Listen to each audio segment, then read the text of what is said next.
Manda salmon. Forget about అండి, ఏ వైఎస్ఆర్సీపీ కార్యకర్త, తెలుగుదేశం కార్యకర్త.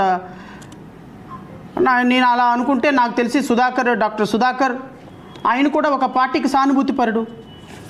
చీరాల్లో చనిపోయిన కిరణ్ కుమార్ ఒక పార్టీకి సానుభూతిపరుడు. డాక్టర్ అచ్చెన్న ఒక పార్టీకి సానుభూతిపరుడు.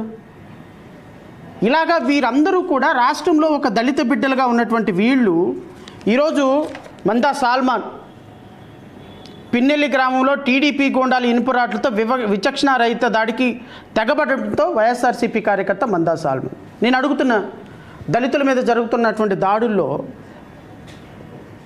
ఎక్కడికి వెళ్ళిపోయారు హోమ్ మినిస్టర్ అనిత గారు? కందుకూరులో ఒక దాడి జరిగితే,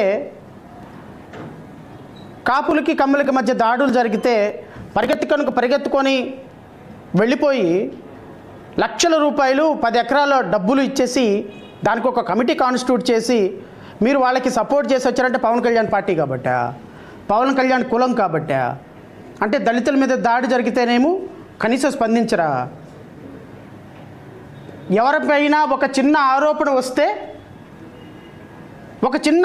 వస్తే దాని మీద విచారణ ఏం లేకుండా, ఈవెన్ పోలీస్ స్టేషన్కి రిమాండ్ కూడా లేకుండా చెరువులో దూకు చచ్చిపోయినాడని తునిసి దొరకటంలో అతను 60 సంవత్సరాల వ్యక్తిని కొట్టి పోలీసులు చంపేశారే. అదే ఇంకొక కులం వ్యక్తి అయితే మీరు చేయగలుగుతారా అనిత గారు? అదే ఒక కాపు కులానికి జరిగితే ఊరుకుంటారా అనిత గారు? నిన్న సంక్రాంతి సందర్భంగా కాపు నాయకుడు ఒకడు ఆడవాళ్ళని బట్టలిప్పేసి డ్యాన్స్ వేయమని చెప్పిన వ్యక్తిని ఎందుకు మీరు అరెస్ట్ చేయలేదు? ఆ వ్యక్తి మాట్లాడిన మాటలు మీకు వినపడలేదా? అంటే అతను జనసేన నాయకుడు కాబట్టి మీరేం పట్టించుకోరా? అదే ఒక దళితుడు మాత్రం ఒక అమ్మాయిని ఎవరినన్నా మాట్లాడినట్టుంటే తీసుకొచ్చి రోడ్డు మీద కూర్చోబెట్టి నడిపించేస్తారా? అరికాళ్ళ కోటింగ్ ఇస్తారా? వాళ్ళు మళ్ళీ ఇంకొక నెల రోజుల పాటు మంచంలో నుంచి లెగవకుండా వాళ్ళని రోడ్ల మీద నుంచోబెట్టి అరికాళ్ళతోటి లాఠీలతోటి కోటింగ్ ఇప్పించేసి రోడ్ల మీద నడిపించేసి, ఇదిగో వీడు దుర్మార్గుడు, వీడు నీచుడు, వీడు నికృష్టుడు అని కోర్టులో కేసు తేలకుండానే, పోలీస్ స్టేషన్లోకి వెళ్లకుండానే వేస్తున్నాం హైకోర్టులో కేసు. నేను చెప్తున్నా, రాష్ట్ర డీజీపీకి పోలీస్ అధికారులకు చెప్తున్నా, మీరు ఈ రోజు నుంచి కనుక పోలీసులు ఎవరినైనా విచారణ పేరుతో ఒక వ్యక్తిని తీసుకొని పోలీస్ స్టేషన్కి తీసుకెళ్తే ఎఫ్ఐఆర్ కట్టాలి, అతను బెయిల్ వేసుకుంటే బెయిల్ ఇవ్వాలి, లేదా పోలీస్ స్టేషన్లో పెట్టాలి, 24 గంటల తర్వాత జైలుకి తీసుకెళ్ళాలి, రిమాండ్ ఖైదీగా ఉంచాలి. విచారణ జరిగిన తర్వాత అతను దోషి అయితే కోర్టు శిక్ష వేస్తుంది, లేకపోతే వదిలేస్తుంది. మీరు ఈ రోజున ఒక వ్యక్తిని తీసుకొని రోడ్డు మీద ఒక చిన్న దొంగతనం కేసులో దొరికితే రోడ్డు మీద నడిపిస్తున్నారు. రప్పా అని ఎవడో ఒక మాట అంటే రోడ్డు మీద నడిపిస్తున్నారు. ఒక ఫ్లెక్సీకి ఒక దండ వేస్తే రోడ్డు మీద నడిపిస్తున్నారు. వైఎస్ఆర్సీపీ కండ వేసుకుంటే రోడ్డు మీద నడిపిస్తున్నారు. ఒక చిన్న ఇంట్లో దొంగతనం చేశారంటే రోడ్డు మీద నడిపిస్తున్నారు. ఒక గర్భిణీ స్త్రీని కొట్టాడని ఆరోపణలు ఉంటే రోడ్డు మీద నడిపిస్తున్నారు. 100 మంది చూసేటట్టు, 1000 మంది చూసేటట్టు. ఈ హక్కు పోలీసులకు ఎవరిచ్చారని అడుగుతున్నాను నేను. రేపు ఉదయం వీళ్ళు విచారణ ఎదుర్కొని ఆ కేసులు కొట్టేస్తే వాళ్ళకి పోయినటువంటి గౌరవాన్ని మీరు తీసుకొచ్చి ఇవ్వగలుగుతారా? నేను రాష్ట్ర డీజీపీ గారిని పోలీసులను అడుగుతున్నా, మీరు కనుక ఇది ఒక ట్రెండ్ అనమాట. ఏంటి ట్రెండు అంటే, కూటమి ప్రభుత్వం లా అండ్ ఆర్డర్ని తమ ఉక్కు సంఖ్యలతోటి పెకిలించి వేస్తుంది.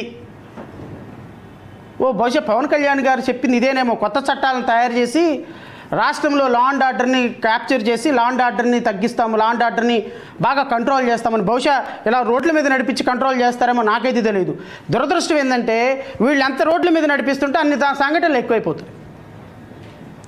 ఇట్లా ఒక దళిత బిడ్డల మీద జరుగుతున్నటువంటి దాడుల్లో దళిత బిడ్డలందరూ అన్యాయం అయిపోతుంటే, దళిత బిడ్డల కోసం మాట్లాడాల్సినటువంటి హోమ్ మినిస్టర్ నిమ్మకు నీరెత్తినట్టు కూర్చుంటే, ఈరోజు దళిత బిడ్డల మీద జరిగినటువంటి మారణ హోమం మీద మేము ట్రిబ్యునల్ వేసి వాళ్ళకి న్యాయం చేస్తామని చెప్పినటువంటి కూటమి ప్రభుత్వం నిమ్మకు నీరెత్తినట్టు కూర్చుంటే, మాట్లాడాల్సిన బాధ్యత మాలాంటి వాళ్ళ మీద ఉందా లేదా రాష్ట్ర ప్రజలు ఒక్కసారి ఆలోచించమని కోరుతున్నా.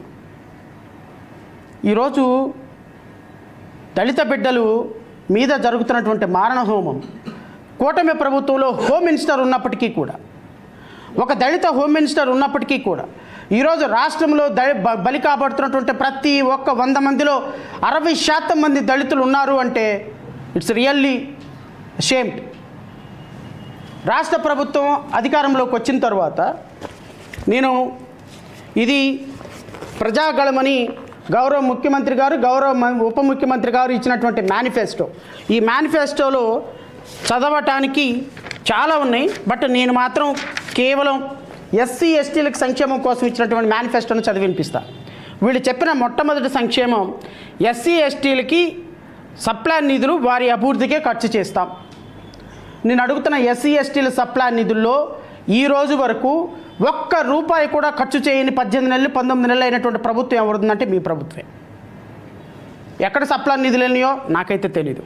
ఎందుకంటే ఒక మాట మాట్లాడేటప్పుడు దానికి ఒక అర్థం, మనం మాట్లాడే దానికి ఒక చట్టబద్ధత ఉండాల్సినటువంటి బాధ్యత ఉంది. కాబట్టే నేను కేవలం ఈరోజు ప్రెస్ మీట్లో రాష్ట్ర ప్రభుత్వ విధానాలను మాత్రమే విమర్శిస్తాను తప్ప ఈ రాష్ట్రంలో ముఖ్యమంత్రిని ఉప ముఖ్యమంత్రిని సెటారికల్గా మాట్లాడటం అనేది జరగదు. ఎందుకు జరగదు అంటే వీళ్ళని ఎంతన్నా సిగ్గులేని జీవితాలు.